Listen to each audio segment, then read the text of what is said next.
போதைப் பொருட்களுக்கு எதிராக ஒன்று திரண்ட மாணவர்கள்.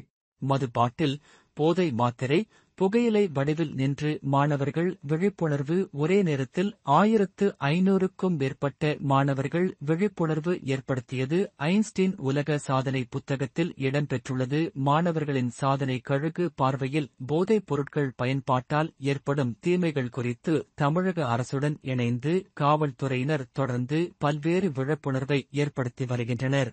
இந்நிலையில் செங்கல்பட்டு மாவட்டம் திம்மாவரம் பகுதியில் 1500க்கும் மேற்பட்ட பள்ளி மாணவிகள் இணைந்து போதைப் பொருட்கள் பயன்பாட்டால் ஏற்படும் தீமைகள் குறித்து விழிப்புணர்வு ஏற்படுத்தி கவனம் ஈர்த்துள்ளனர். அதன்படி திம்மாவரம் பகுதியில் உள்ள புனித பால்ஸ் பள்ளி வளாகத்தில் மதுபாட்டில், புகையிலை, போதை மாத்திரை மற்றும் நோ ட்ரக்ஸ் போன்ற வடிவில் மாணவர்கள் அணிவகுத்து நின்று விழிப்புணர்வு ஏற்படுத்தினர்.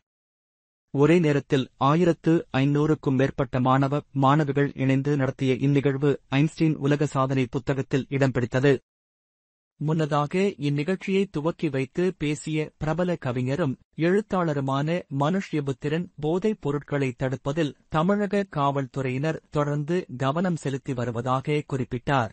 தொடர்ந்து போதைப் பொருட்கள் தீமைகள் குறித்து விழிப்புணர்வில் உலக சாதனை செய்த மாணவிகளுக்கு ஐன்ஸ்டீன் உலக சாதனை புத்தகத்தின் நிறுவனர் கார்த்திக் குமார் மற்றும் நிர்வாக இயக்குனர் மோனிகா ரோஷினி ஆகியோர் உலக சாதனைக்கான சான்றிதழ் மற்றும் பதக்கங்கள் வழங்கி கௌரவித்தனர்.